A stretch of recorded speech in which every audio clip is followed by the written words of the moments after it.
Pull it back. Woo! Maybe you could Hey, drink smile. some of that and then coffee alternately to keep it. If Adam Howe would drink some of that scratch in his throat or itch in his throat would quit. So you think? Yeah, probably. Well, here we are, fellas. Here we are. Good to be back. Paul's with us. Paul is Everybody give him a hand. Let him know he's here. not a hand. No. We're all We don't want to be offensive.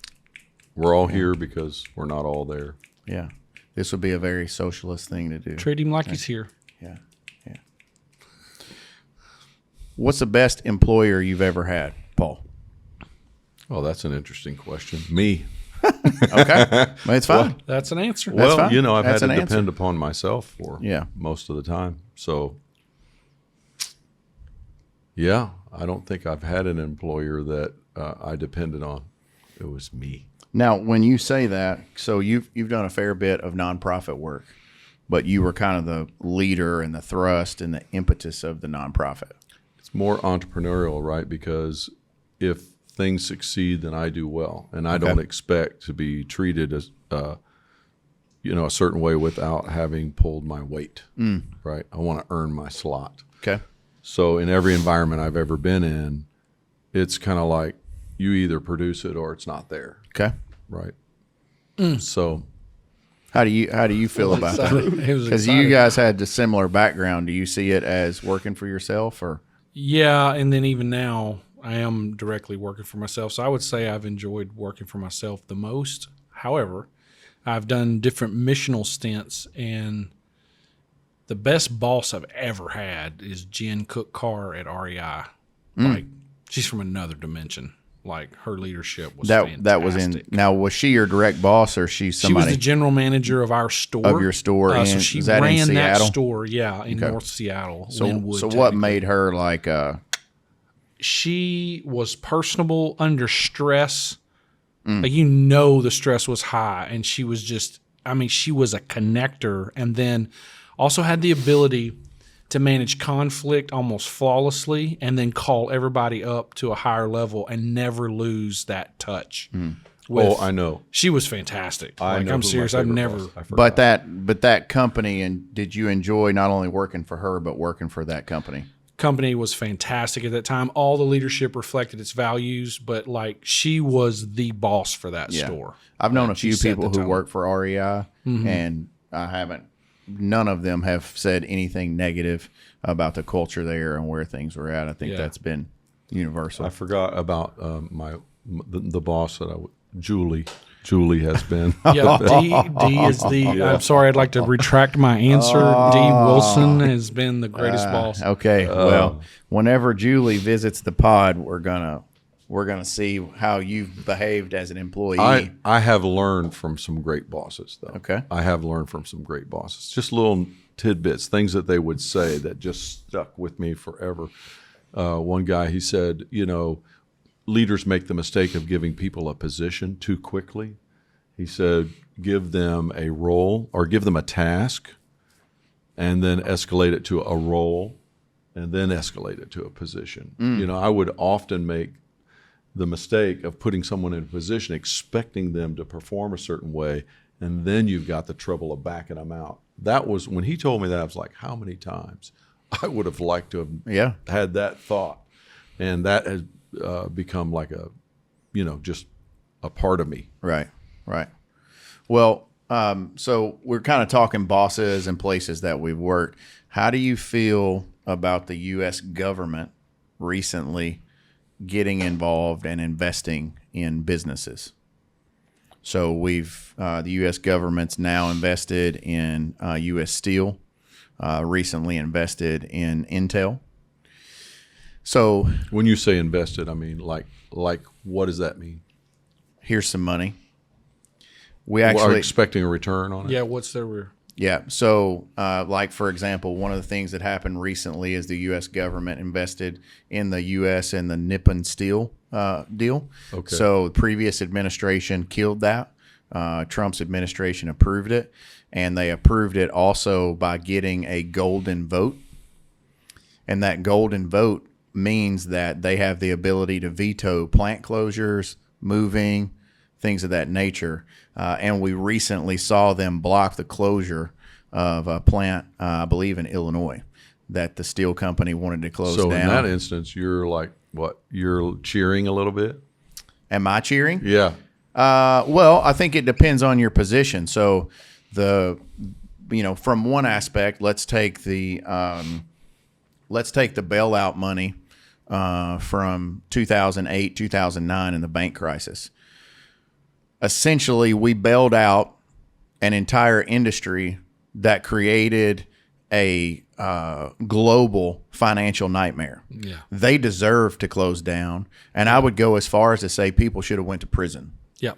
In all of that deal, one guy went to prison, and then we wrote them a check for hundreds of millions of dollars. Paid off all their mistakes. To make sure that they could stay alive.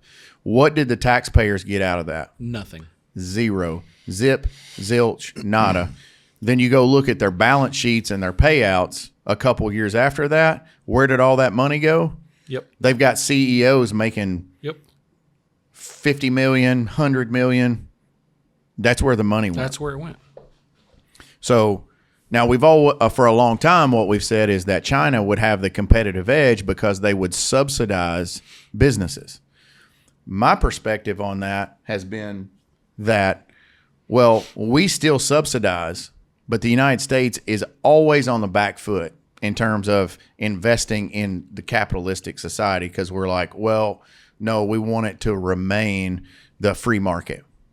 So, but what we do is we just invest on the back end when everything's failing. So whether it's bailing out GM, bailing out Chrysler, bailing out the banking industry, I mean, all you got to do is every 10 to 15 years, there's some kind of bailout where they're too big to fail. And so we write hundreds of millions, if not billions of dollars to bail them out. So this administration is saying, oh, well, let's do this. Just give us shares in the business. We'll help grow together. And then the taxpayers get the return on the investment. And we'll decide when we want to get out. Yeah, because if that U.S. Steel had been bought by the entity that was targeting it in the prior administration, they likely would have just basically jettisoned it, like one less competitor, and go to China with the rest of the work. Yeah, and so let's talk about that for just a second, just to give scope. China produces already today 1 trillion tons of steel. The United States doesn't even produce 250 billion tons of steel. So you just keep chipping away at it to where they control more and more and more. And what this does is this saves American jobs. It reinvests taxpayers' money into the system. And it's, to me, not incredibly manipulative or taking away from the free market.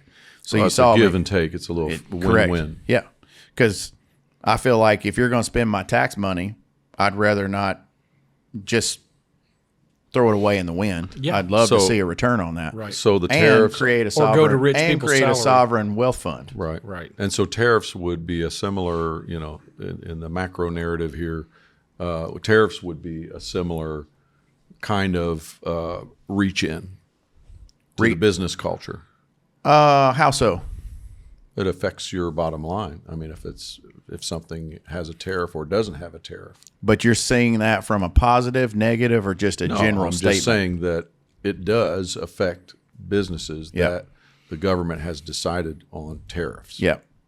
Yeah. So one It's way another reach. Yeah, so one way to look at that, if the government pulls the lever of tariffs, but they say, okay, well, don't worry about it, because if something negative happens, we're going to be here and we're going to invest in you to make sure that the business is successful till you get on your feet and the new normative settle. Because that's a fear of businesses right now, is if tariffs are only from administration to administration, then what happens if the next administration is like, well, there's no tariffs. If they have no investment from the U.S. government, then the U.S. government has no initiative to hold the tariffs up. So you have an imbalanced system, and now what you're doing is you're just changing financial and economic policy from admin to admin based on what they feel like is the right thing to do for the country, not what's the total return on investment and the right thing to do for the taxpayers' dollars versus what you feel like is right as a politician. But there's a lot of fear right now of, are we inching closer to something else other than capitalism? So are we seeing Government-owned business, socialism. So when we had Obamacare, we shouldn't call it that. It's because that's not the real language. But when Affordable Care Act. Yeah. So when the Affordable Care Act passed, that was, you heard the word socialism thrown around at that time. You have things like what we're discussing now, the word, are we going to be socialist or even to the level of communism, like what China and Russia do through their subsidies. So how do you guys feel about whether it's, hey, Affordable Care Act, investing in the businesses?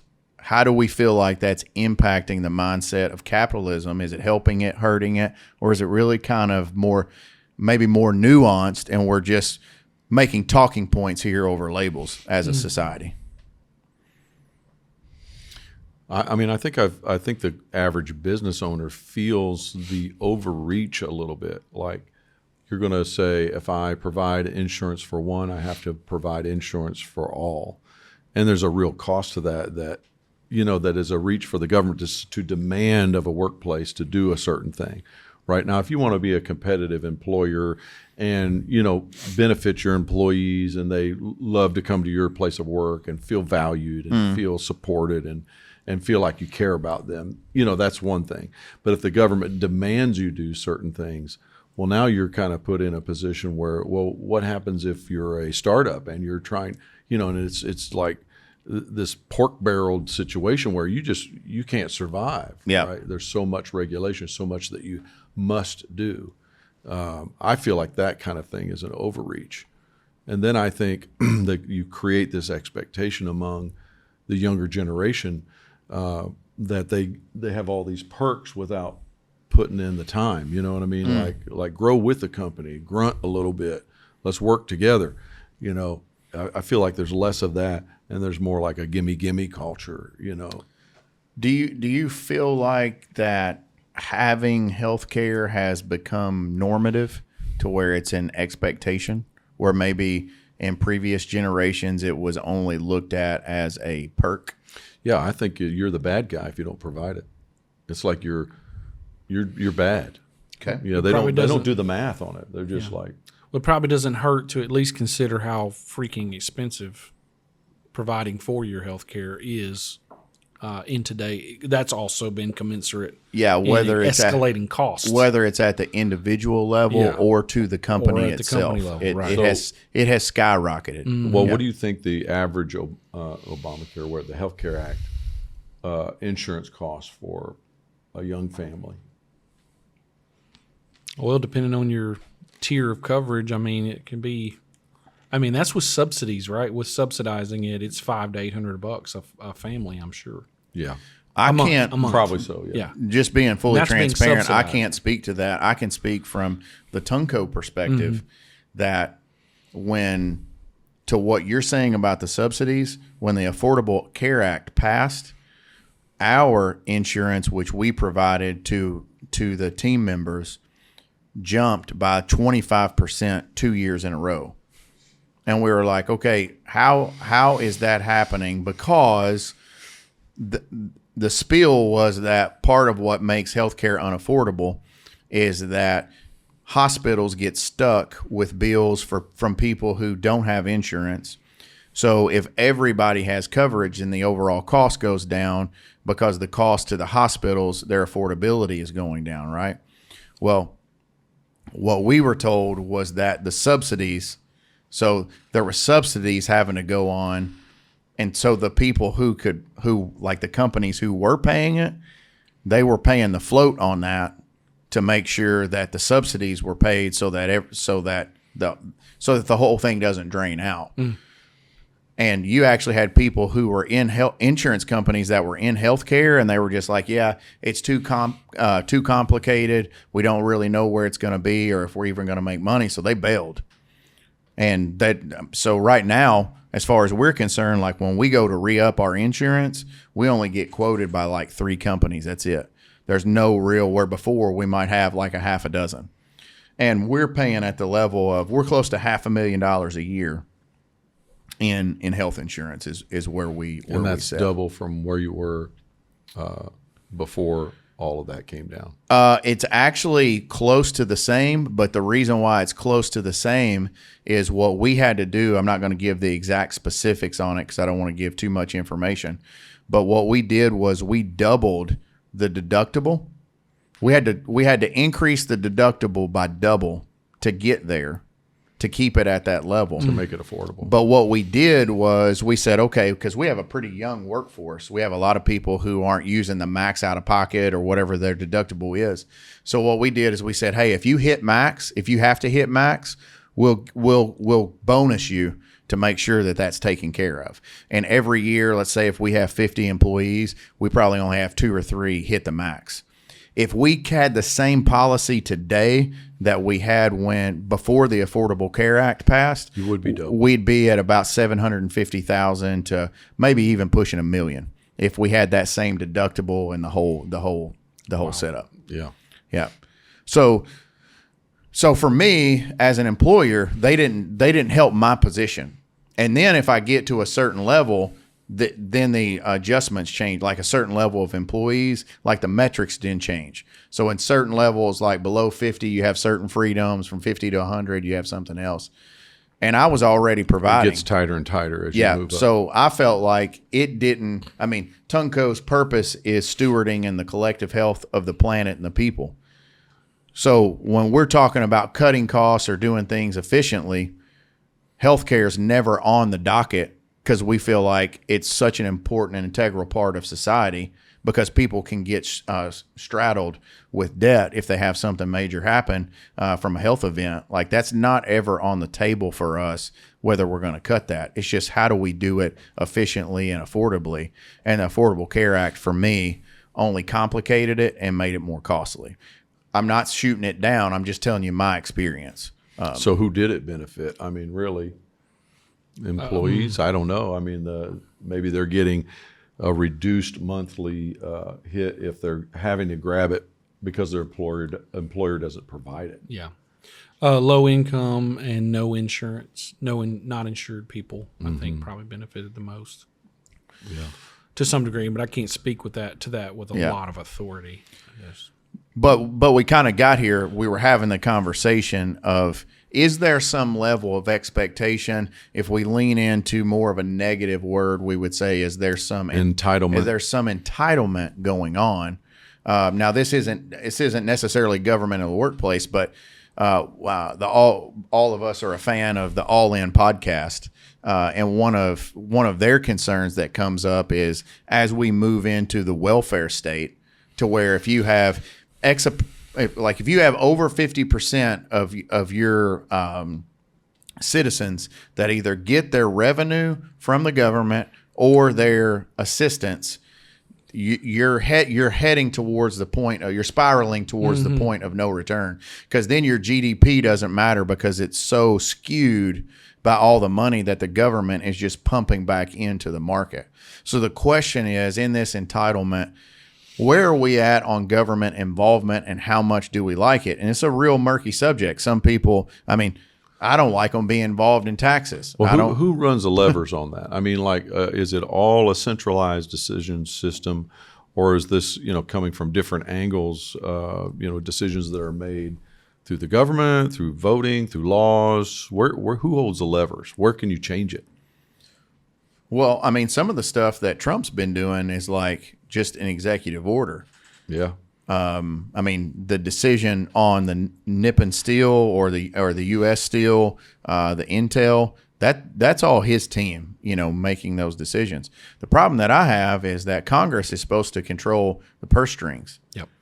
So for a long time now, I mean, the question is, what are you actually doing to make a difference for the American taxpayer, and make a difference in the workplace where you're basically paying taxes? And this might be too on the nose, but they kind of work for you, but it's very hard to get that influence Yep. if you're not a billionaire. Yep. You know, if you don't have that many commas behind your name. I mean, it's anecdotal for me, but I see the entitlement. Like, you're a bad guy if you don't do this for me. Yeah. Right. Type mentality for all workplaces among younger people. It's like they don't do the math. They don't feel the stresses. They just expect this as a boilerplate, kind of deal that should be provided for them. And you see that as a negative?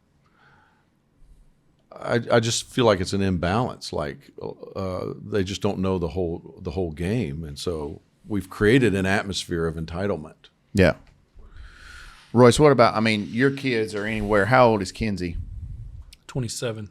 Okay, so she's 27, and your youngest is 18 or 19. 18. Yeah. So where are you seeing not what their political preferences are, but how are you seeing the shift in what Paul's saying? How is that impacting what their expectation is when they go to an employer? So if Zach or Kinsey or Sydney, if they go somewhere, how is that impacting what their expectation is? Like, oh, I would work for that person, or I don't even want to consider that as a job. For my kids, and I'm not sure, I don't want to take all the credit for it, but they don't reflect that, but their friends and others that I've interacted with, I can see it as a pretty strong prevalence. This most current generation entering the workforce has higher expectations of what they should get back than ever before. Yeah. But I've tried to help my kids set their expectations a little bit more of, what you put in and what you contribute, as opposed to expecting it to just be a handout. I think some of that's cultural and generational in general. Is it monetary expectations that you're seeing among that population, or is it more like benefits or atmospheres inside of work? What would be? I think all of it to some degree, but thankfully and honestly, just my kids have not expressed. There's something that I wasn't sure if it would come out in this particular conversation, and we've talked about it before, but is workism itself. Is that I think there's a cultural phenomenon that goes along with each generation gets a little bit more. We hope the American dream gets a little bit more than the generation before. Yeah, I mean, we talked about that on one of the other pods. Yeah, right. And so we hope that, but then with the loss of sacredness in a lot of different ways, people are expecting from their career now more than has ever been expected from your job. And so I think that's playing into it as well as to what they hope, meaning purpose and meaning used to come from, quite plainly, someone's church or someone's spirituality. Well, with the loss of that to a great degree in the American life in general, we are hoping now that our careers will fill the gap of purpose, meaning, and what spirituality used to do. So I think that's playing in to some of what I want out of my job as well, because we put so much weight on my career being right. So I am seeing a little bit in my kids in that rather than just go flip a burger for right now, if you need to, there's a lot more expectation in it being just the right fit and it providing exactly what I needed. So that's how I would potentially see it. There's a lot of weighty expectation on the job being. Yeah.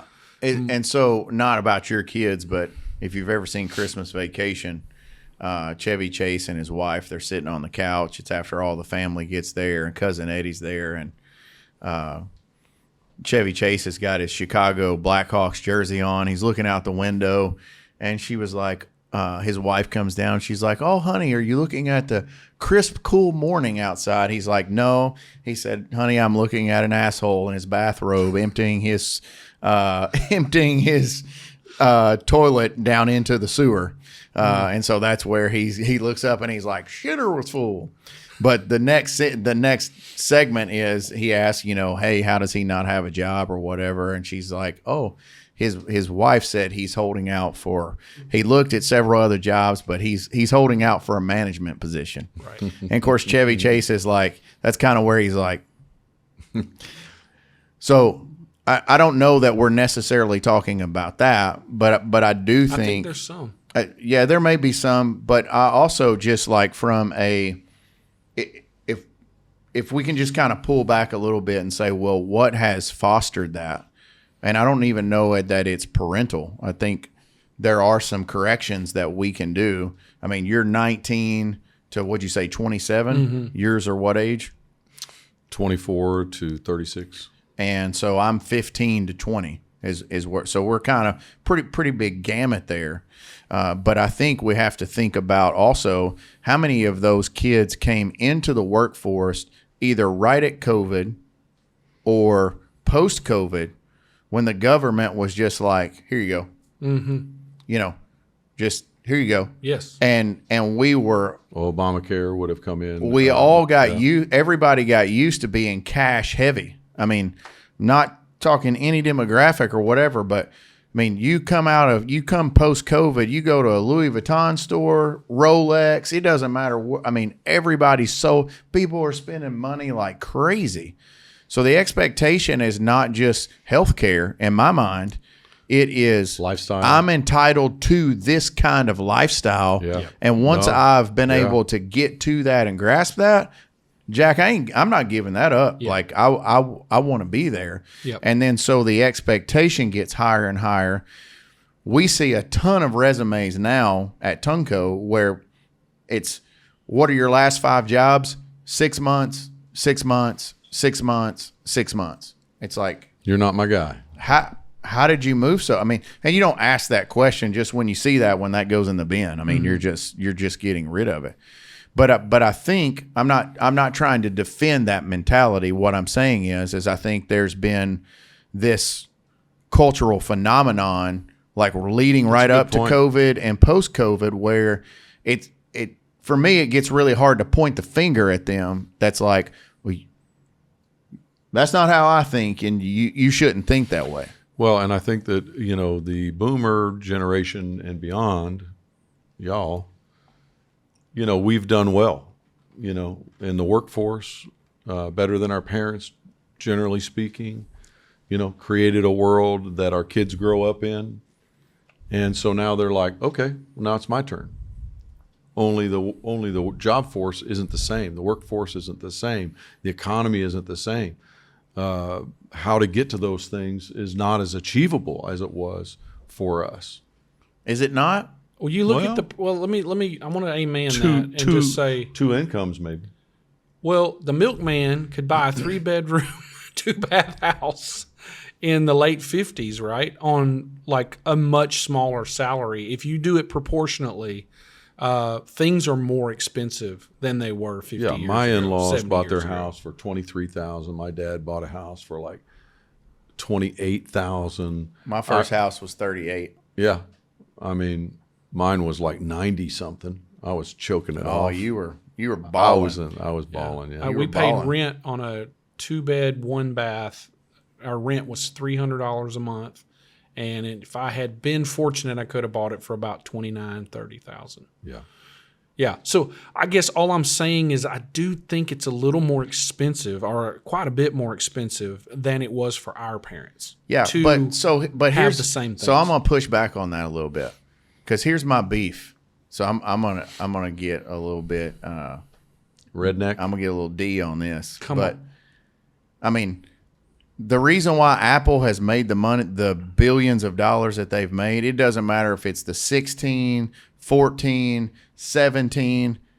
There, you go to every store and people are lined around the corner. It's become normative to pay $1,500 For a phone. For a phone, Yeah. when the one you have works just fine. Just fine. Even with a cracked glass. Even with a cracked glass. Let's see it. Well, no. There's another pickup. Not that one. That's There's an an- iPhone. there's another I'm pickup. at 58. What is that? An Okay. iPhone 4?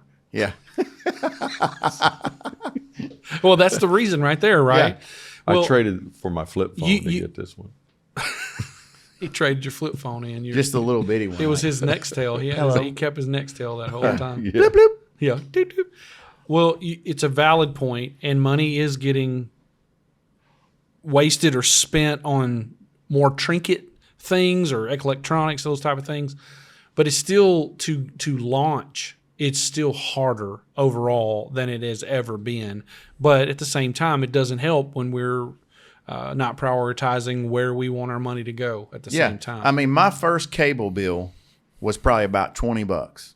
Oh, cable's through the roof, man. Now With Wi-Fi and everything Yep, now, you're lucky if your cable bill is sub 150. Oh, maybe Well, 200. you Like start getting $250, like yeah. Hulu and Netflix. Well, and I'm just talking cable right now. So you got to have that. Then you got to have Netflix. You got to have Hulu.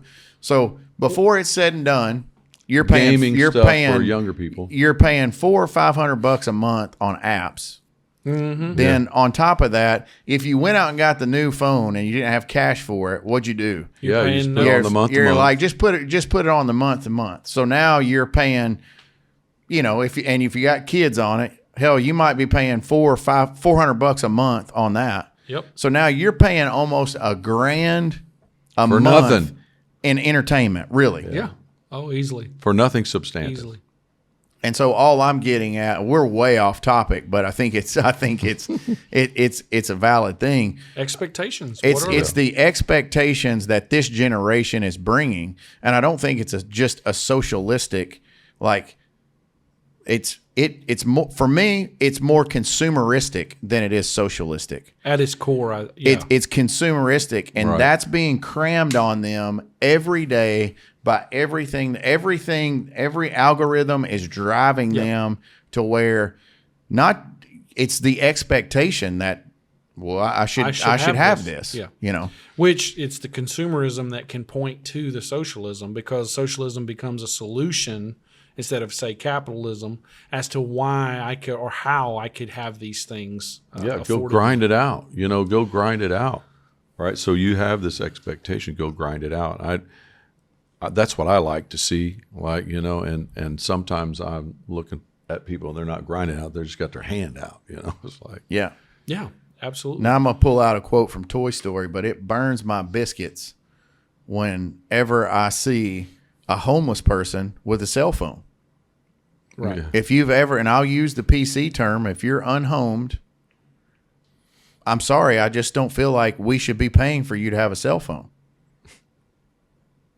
No doubt. So, I mean, that's how inverted, and talk about, for me, common sense. It's like, so you have all this level of expectation. The government's then trying to fund all that because they're trying to do that to get votes. Well, how is the government funded? It's funded through business. So the only way to do that is to get more involved, and you're either going to go at the straight taxpayer level or you're going to go after the businesses to be able to implement that. And I think that's where we're seeing government get more involved in the business, because if we're going to truly be capitalistic, so we're sitting in Germany and I have a business here, and if you make a 6-figure salary in this country, you're paying about 65% in taxes. So the government's taking about 58 to 65% of every dollar that you make. But what do you get in return? What is it that you get in return? National National health care. You get national health care. Part of that includes what we would call your Social Security. Theirs is very Pension. good because they do sovereign wealth funds, which we did not do. And I forget, I'm not going to get the percentage right, but if over here, if I have to if that Social Security, whatever they call that, is at 15%, well, the employer has to match that on top. So they're getting 25 to 30% of what their gross is. Now, these percentages may be off a little bit because it's been a minute since I looked at So this. by the time they're a pensioner, they're doing pretty well. Oh, they're doing fine. Yeah. But I've got guys who work for me in Canada, and they have similar stuff, but they're also paying out of their own pocket for personal health care because the health care there is so deteriorated. Like, even if you just have a cold and you got to go in and wait, it's going to take you an hour and a half to 2 hours to get through to be able to be seen. You can't just call and make an appointment. It's always a waiting line. So they have personal doctors, but they have personal insurance that they pay on top of the socialized health care that they have, and they absolutely hate it. So it can kind of get a little bit mixed review country by country based on how the country is doing with their socialized stuff. I mean, Some do better, some do worse. Germany's economy is the best in Europe. I'm thinking. I actually can't answer that question. I'm not sure. As far as manufacturing for the last historically, yeah, Germany's been the standard. I think Switzerland may have they might have the most money. That's for sure. People are depositing it over Yeah, there. correct. Yeah. But yeah, as far as what's the manufacturing hub of Europe, it's definitely Germany. But right now, if you look at their economy over the last decade, it's been down. Really? Yeah, big time. Now, we don't have to get on this subject, but a big part of that is tied to the automotive and the EV world and their own laws, their own German laws are destroying that. I mean, they should not, in my opinion, I'm not the German chancellor, clearly, but they should outlaw any non-German EVs coming in. Because the heart of if you're going to make EVs mandatory inside city limits, then you should block everything else except your German automotive. Every Uber driver has been in a Toyota Camry. I mean, almost every time I did the low end, right? Yep. It was a Toyota Camry. I mean, it got to be funny. I was like, wow, okay. And they're all EVs. Yeah, I've been in very few German automobiles. And all you have to do is go back to when I first started in Europe. Every taxi, Uber wasn't big then. I don't know if Uber might not even been created, but every taxi you get in was a Mercedes or a BMW. Now it's maybe it is, maybe it's not. But again, we can say, well, that gets more into some of our topics we've talked about regulation, because they're regulating what automobiles, that industry. Right. So, I mean, that's still kind of government in the workplace, because they're mandating that the cab drivers drive a certain kind of car, or they have to pay a fine on top of that. And back then, it wasn't that long ago, it was diesel. When's the last time you've been in a diesel car in Europe? They're banned. I mean, essentially, they're banned in the inner city. In the inner city areas, yeah. I guess the reason I was asking a lot about that was, okay, if you roll socialism forward and, government intervention and the providing of the perks that come through the government, where does when you roll the tape forward, look at Germany, look at some of the European countries, look at Canada, where's this going? And is it good for America, or should we be, pulling back on the reins for this kind of thing? Yeah, so, I mean, let me just pose it a different way. I mean, so let's look at the last 3 or 4 presidents that we've had and what's their career been in prior to that. So Trump, who's in office right now, business guy, entrepreneur, right? One of the wealthiest guys. He's in the top tier wealthiest guys in the world. Biden, career politician. Only job he's really ever had was work for the government. Obama, same, pretty much the same. Yeah. I mean, he did some nonprofit work, got his degree in law, but pretty much government or NGO type stuff. Bush, I don't even know what Bush did. Well, his family was oil. His family, yeah, oil money, yeah. But his dad had been the president, so deep in politics. So for me, the question comes down to, if we're going to take this stance and try to maintain our capitalism and have the government be involved in business, then the president, the commanding officer, also not only needs to understand military and legal type stuff, but he or she better be pretty good at business. Agreed. So my question to you guys, are you up or down on Affordable Care Act, not specifically, but those types of things? Affordable Care Act, whether we do the investment in Intel, go on the record. Oh, yeah. Be a misfit. I'm always suspicious of things where the government's going to provide something that you just really ought to provide for yourself. Okay. Right? Go out and hustle, make it happen for yourself, but we're going to hand it to you. Section 8 housing and food stamps. And I mean, we all know people who have benefited from those things, and it can be a good thing. Your education. We're just handing out stuff all over the place. You're suspicious of the government or yes. the people? Well, what it does to our economy, what it does to our way of life in the long play, right? When we provide things for folks when they haven't gone out to earn it.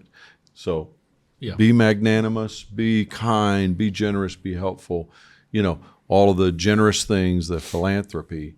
But, when we get to a tipping point of just providing so many things that we should just go out and earn for ourselves, I think we take away the impetus for what has become the American way, right? And now we're just in a handout economy. I don't think that's going to play well. Okay. Well, it de-incentivizes when you expect a handout. And some of that's late stage democracy. Some of that's what incentivizes? De-incentivizes. Oh, de-incentivizes. Because I thought you were talking about your wife there for a minute. no, I think it's de-incentivized. Yeah, that's a different kind Royce, of incentive. That's when she kicks you out of bed to get to work, boy. Incentive. Get to work, boy. That's a Best boss I've ever de-incentivized. had. Yeah. Best boss I've ever had. I see that. I see that hand. Well, you take lottery winners, and I want to think Almost spit. it was 86% or in a low 90s are bankrupt within 5 years. Yeah. It was a startling amount from significant lottery winners, because anytime we're given something, we don't value it the same way. And with that said, I think government shines, and it doesn't always hit this mark. But I do believe that some regulation is good. For example, breaking monopolies, keeping things competitive at a certain level.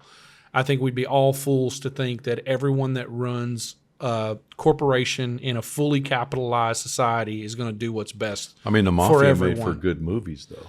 The what did? The Mafia. I have no idea what you're talking about. The What I'm government getting got rid at of that. is, well, the government is likely just as flawed a player as the worst corporation. Okay. But Not likely. There have been. They are. There's no doubt about it. And they're more ignorant. But At what they do, yeah. And take 20 steps. I'm not pro-government. I mean, I'm an American at my core. However, they're he American. American. American. And I believe in the American dream. However, I think also in a late stage democracy, having some guidelines, and I think we can show good examples of this where certain things are regulated well. Not everything is. To keep things fair, you know what I'm saying? Potential good incentives to get certain businesses on the board or to have some industries jump started. I think things like that is where government could shine. The example that you gave in the beginning, I want to see how that plays out, because it sounds like at least that makes a little more sense. The U.S. Steel thing. Right. Yeah, I like it. I like that idea. R&D, areas where we want to be leaders in where things are going. The government should be pushing areas to draw interest, draw people, and make it worthwhile to invest and start a business there. That's where government can really shine. So some regulation, but not as a cure-all, because it's going to be just as much a problem as it is, more a problem than it is a help. So I think it's meaningful, but I think working together in a society to where there is some regulation to keep things fair and good, healthy incentives is a good thing. If you look at China's model, which is working, I'm not saying we need to replicate it exactly. It's a weird form of capitalism. I mean, they might call it communism, but it's government. Who's it working for? Oligarchs, maybe. Yeah. But the point is, what I'm getting at with it working, and I want to hear what you're going to say on that, but Oh, you will. they're thriving. They have a different culture, but there is a basically kind of a government-run capitalism Okay. of sorts that I'm not saying identify with 100%, but it does say that we could work together with Or the maybe right learn kind. from the best parts of it or something. Well, just the right kind of regulations and the right kind of incentives to help keep guiding independence and entrepreneurial. Okay, so endeavors. I'm going to give you a real world example. I just came back from a certain conference that I won't mention, and there were people from that region you just mentioned there. Yes. And so China has recently instituted quotas on the primary material that I'm involved in from being exported. So I have customers that are like, hey, we're running out of material. We need primary material. The only way we're going to get it is from China. So they apply for the quota export license. They get it from one branch of the government. It gets to the port, and the port workers won't send it out. Here in the United States. No, in China. Oh. So we start having conversations with various people. What the Chinese government is doing is they're going in and they're telling the workers that do not approve this document. If you approve this document, we'll put you in jail. Wow. So from an outward facing, the government can say, well, we approve that to be shipped. We're not sure why it didn't get shipped. The reason why it didn't get shipped is because they're going to low-level and mid-level people and saying, this won't get shipped if you don't put it on that truck. So it never gets on the truck. Now, that's mafia. Yeah, it is. At its core. Yep. And so I 100% believe that what China is doing does not work for the people. I think it works for government control and being a communist-ran country. But I do not think it's a good model, and I do not think it's working at all. And I think what we have to be careful You don't of, think that China's economy has gone up and lifted the way of life of many Chinese people to some degree? to some degree, yes.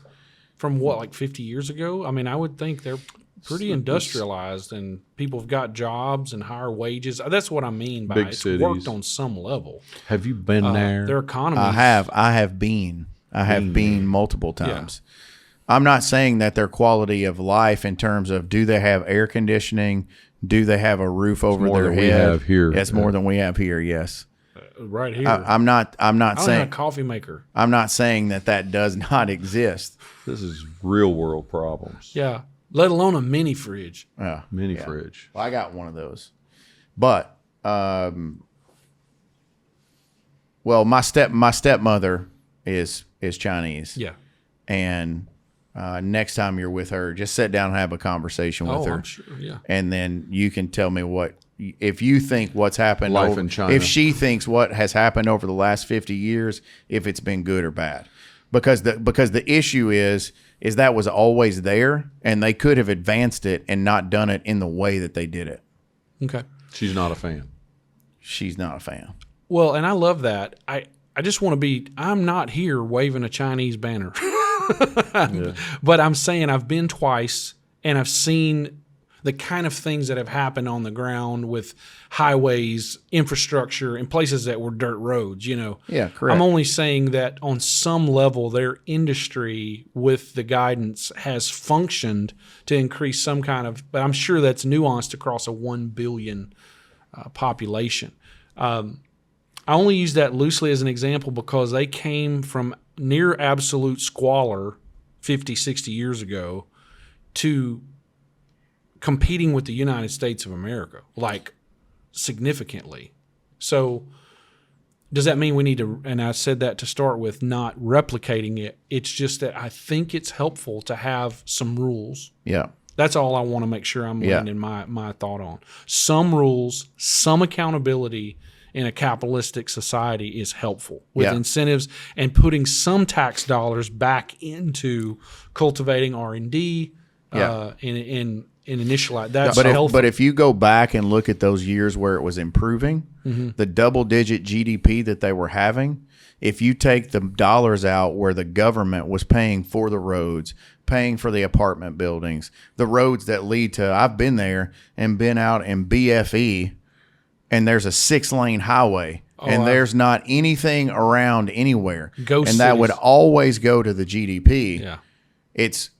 All it has done is further create a welfare state. Yeah. And the chickens have come home to roost now. It's a good point. And so the United States has woken up and said, wait a minute, do we want to be on the China, for lack of a better word, China titty, just milking this off? Or do we want to say, okay, we're going to level the playing field here, and maybe we're not going to make tennis shoes in the United States. I don't know. But when they're producing 1 trillion tons of steel and we've shipped all of our jobs off there and we're making like 200 billion tons, like No, we that's a got to problem. get our shit together That's on a that. problem. Because Do you that's see government as a friend of that? A government has the potential to help.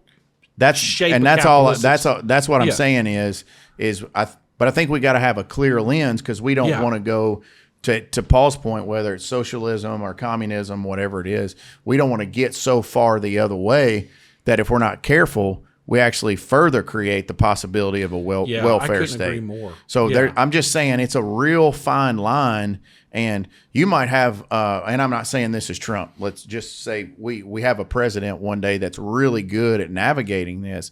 If it is that narrow of a scope where whoever the administration is and that team is making a decision, and you create a normative way of life, well, they're at the maximum. You're going to get them for 8 years.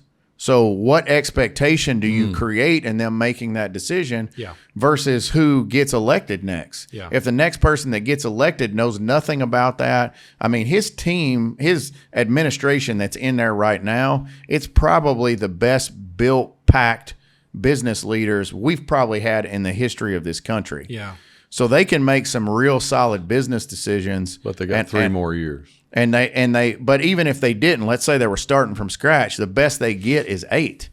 If you have the next group come in, I'm not saying red, blue, whatever, but are less business experience, but they're trying to replicate that because people are like, hey, we like that, like let's keep that going. It doesn't take very much to be like To knock it off where you course. start Yeah. spending and it's like, oh man, we are headed towards socialism or communism or whatever. And I don't like to overuse that word, because again, it's a fear factor that's Yeah. like, oh, we're headed to this or Exactly. whatever. Exactly. But I do think it's something that we have to keep a close eye on. I think to Paul's point, I don't know how we measure entitlement in the next generation or who the workforce is now and how that stays healthy, how that stays unhealthy. I was part of helping start a school that's no longer open.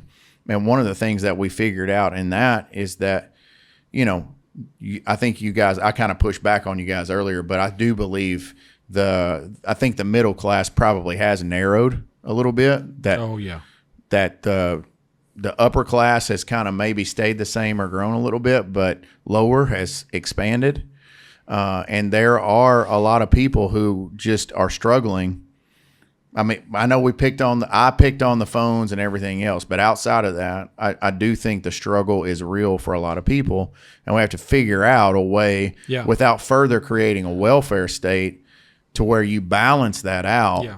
To keep a middle class. Yes, I mean, in a late stage democracy. absolutely. Yeah. Very So, difficult. I mean- because wealth keeps getting consolidated big time Yeah. in the direction we're going. Yeah. I mean, government has a big purse, right? They collect a lot of taxes. They put all that together. Then they borrow a bunch that they didn't have, right? So we're going in debt every year. So, and then the Congress decides, okay, how are we spending this money, right? So I've appreciated I know there's some one-off infractions or whatever stories that you could tell that are bad, but I appreciate the whole Doge thing where you're going through and looking for the fat and trimming away Right. all Right. this Me too. crud. Yeah. And then on the other end, we need to look at the way Congress pork barrels. I mean, that should be an absolute crime. It should That be. you can take something that matters and then just put all this this other- fat attachment to it. Bury it in that's the- barnacles on the ship that squats it in the ocean. Yeah. And create things that are just like handouts, to different states and different things that don't have the same level of discernment about how we're spending it. I think we need to get businessy there and invest, like you're saying, and like they did with the steel deal, like invest in things that then bring back money to us, not just spending like Put Santa us leading Claus. in markets Right. that are coming. Right. Instead Haven't of even Santa emerged Claus, yet. pork barrel stuff that's Yeah. going everywhere. Think like a business, Yeah, and if you, again, I'm not saying I'm pro Biden, pro Trump. I'm just bringing in a fact here that when Biden was in office in his 4 years, one of the things that he did is he put super big restrictions on crypto and AI. what are the two biggest financial growing markets right now today? Yeah. And we Why? we basically said for fear, because of whatever the rhetoric is or what he's being told in his ear to make whatever decisions he made, they put that on lockdown and said basically we're freezing AI and we're not going to be involved in crypto.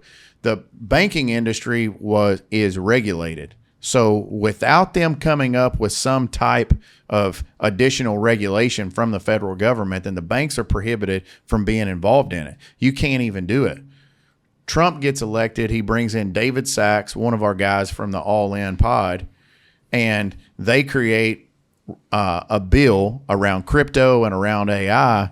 And I mean, what have you heard basically all year long? I mean, it's just almost every other day. It's just something dropping. And I'm saying that's just one example. No matter what side you're on, I'm saying this is you're talking about within a 24-month period. Within the business world in general, that's not a long time. Within tech, that's so you can see how quick something can get off course.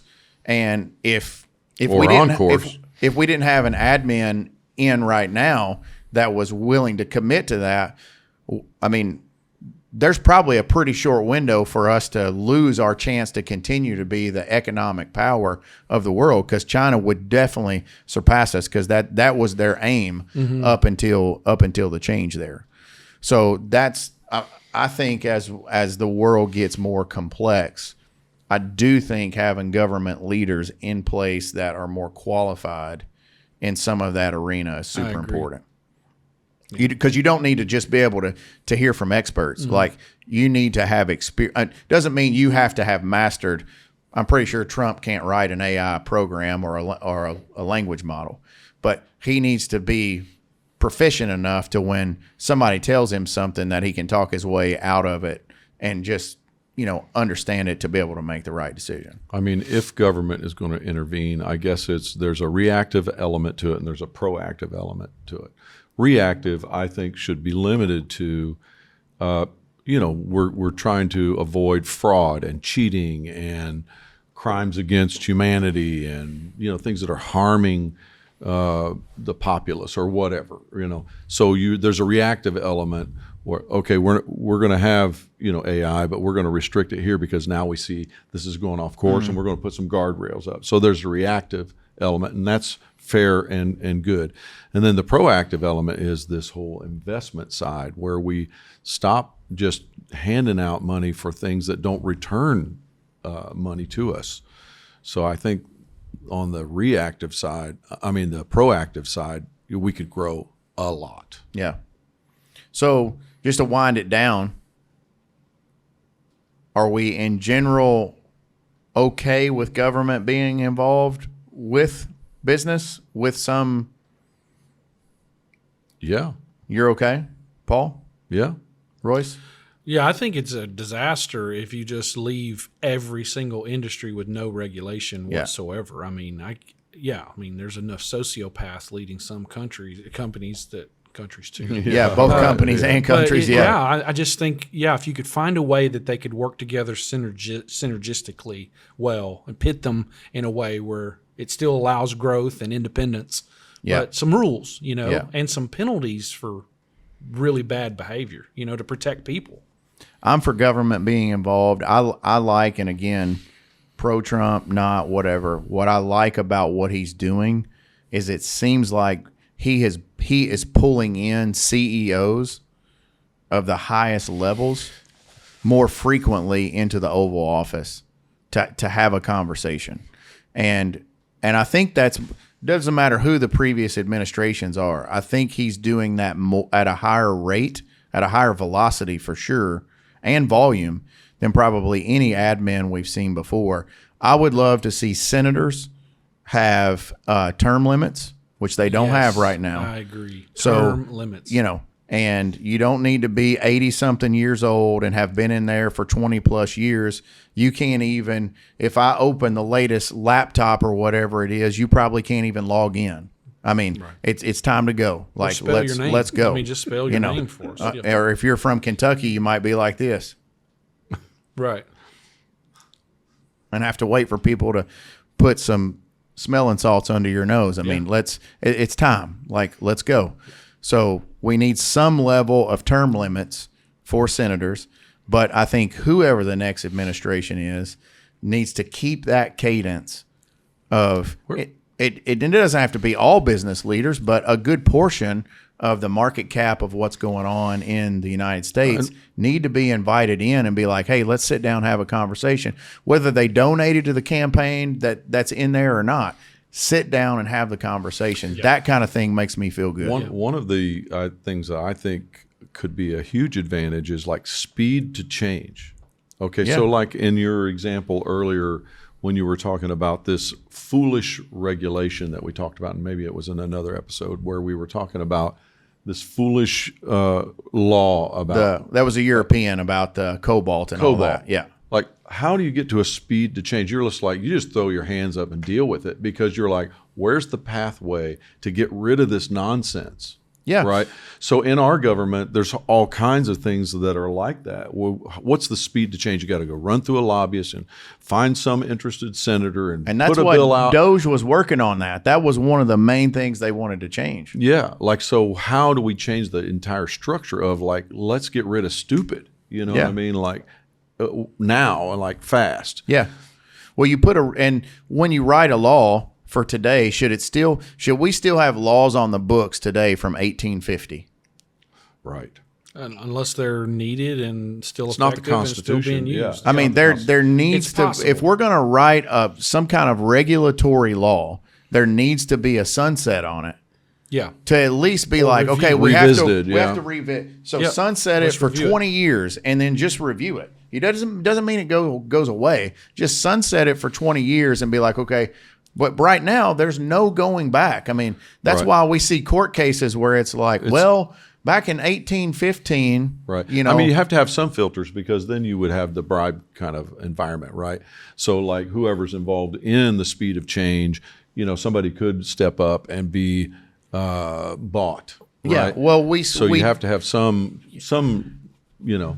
Yeah. process. Well, we do have bribery now. It's called campaign contribution. Sure. Yes. And super PACs. That's the one thing that needs to go away is super PACs, because it's completely unlimited. Yeah. Quid pro quo, my friend. All right. Well, we kind of got in the weeds a little bit, but where are we going? We're going to try some German beers and some Austrian Wiener Schnitzel. Man, I had the sauerkraut here is amazing. No, you can have mine, Royce's, and everybody else's at the table sauerkraut. You can't be real about that. I can be real. And if you order it for me tonight, I'll show you how real I am. Yeah. But I think I could be in on some Wiener Schnitzel. Even though, as Marcus would say, it's Austrian, not German. That's where it's founded. Sorry. Wiener. All right, boys. It's been another episode of Misfit Social Podcast. Let's go get them. Vote for Royce and Paul. Paul, thanks for being with us. They're today. running for president in what's going to be the next one, 2028. Yeah. Cook Wilson. That's the ticket. That ticket's out. Cook Wilson. Yeah. And Elon's America's ticket. All right. It's been a good one. Love you, boys. Let's go.